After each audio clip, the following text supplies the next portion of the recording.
Alright guys, this is our informal review of a book that just blew our minds because you need to understand this book. It is described aptly as a fairy tale about syphilis. Now, you're thinking, where did we find this book? It must be in the adult section. No. This book is in the teen section, and it has more sex in it and like sexuality in it than anything I have encountered in the teen section ever. Like, you could pile all the sexual encounters together from the teen section and it would not equal this book. Basically, we came across this book. We were coming back from Kanji, and we were in a bookstore just looking around, and I was drawn to this book by its cover. And I thought, oh, it sounded like a Sleeping Beauty story. So I then went home, got on Goodreads, and the very first thing that caught my eye is, this book should not be in the teen section. Why is this book in the teen section? Oh my god, this book isn't for children. And I thought, well, I have to own this.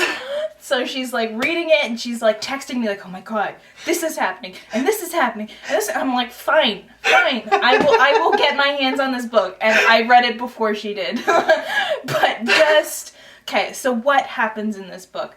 This book is kind of set in Scandinavia. Yeah, medieval Scandinavia.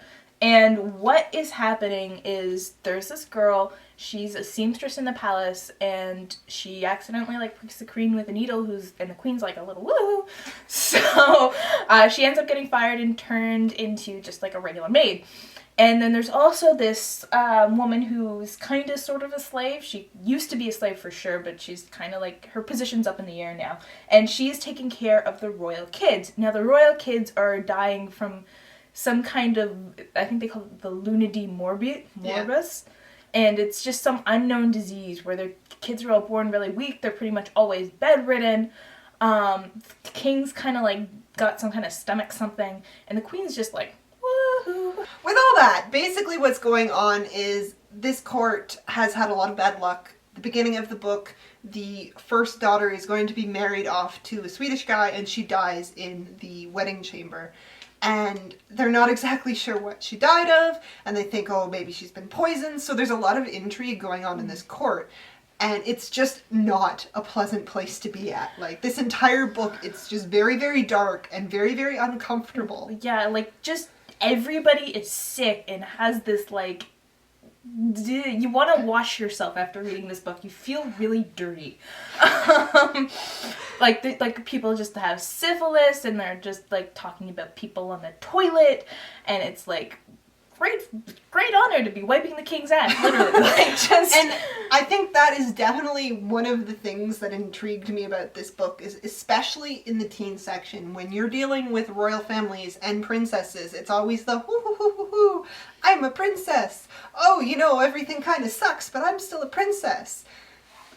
This book gets down in the dirt. Like, this is not the whole like stereotype of, oh, I think I was born in the wrong era. I should have been born in the medieval times when this was happening, and I could have been a goat farmer. And then you read this book and you're just like, nope, medieval times lied to me. I guess like a realistic picture of the healthcare at that time, because they were bleeding you and they were putting mercury in you, and they had no idea what they were doing. And so, basic rundown of characters. You have the queen, who, she's crazy. You're not exactly sure why she's crazy. It could be because she has the Italian fire, which is syphilis. Or that could have, like, third stage gone to her brain. Or it could have been the fact that she was, to cure herself, has been taking mercury. And that drives you crazy. So you never quite know what she has. And then there's this guy, Nicholas, who's just, he's really interesting, actually. Oh yeah, you don't like him. Like, he is an asshole, but he is very, very interesting. Yeah, like, to the extent this book goes, like, he forces, like, people to give him blowjobs, and, like, he wants to gain power, and he is willing to do anything to climb the ladder. And so it's his kind of determination and just how he treats the people around him. Yeah. And you really get to hate him. But like I said, the sexuality in this book is like, it's not alarming in the fact that it, like, something like that has never been written before. It's alarming in the fact that you have never encountered something like this in the teen section before. It, like, breaks every rule you have ever known about the teen section. That is why it is shocking.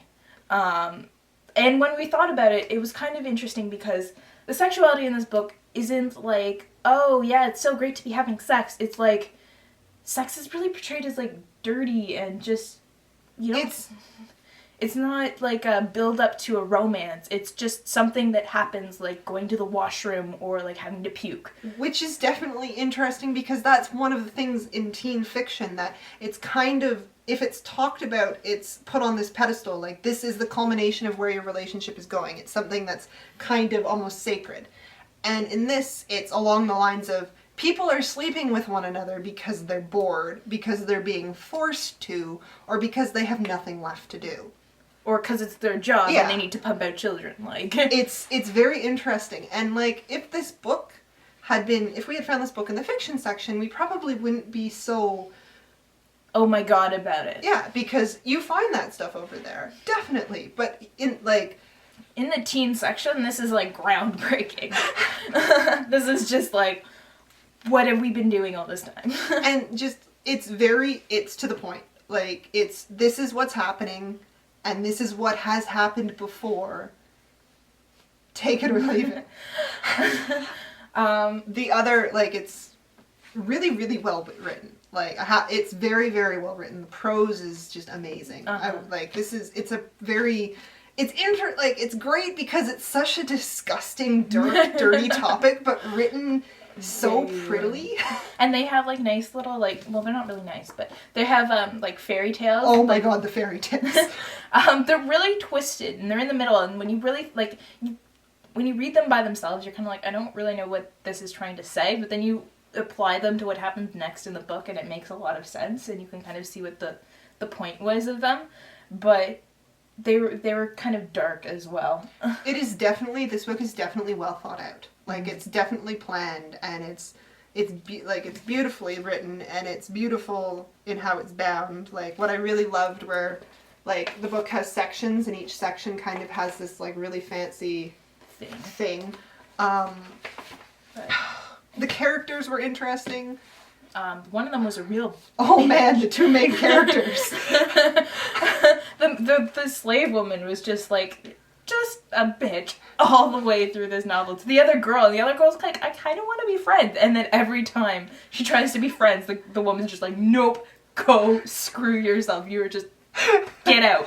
The first main character you're introduced to is Ava, and she's really... the thing about her that I really liked is she was madly in love with this guy before the book started, and she was supposed to be getting married in this entire book. She's pining after him, but not to the point where it's like, I can't move forward with my life. Okay, I know I need to get married because I need to get, like, some kind of place in this court. But it's just, you don't see that, where it's just the ability to move forward, yet their relationship was kind of sweet that...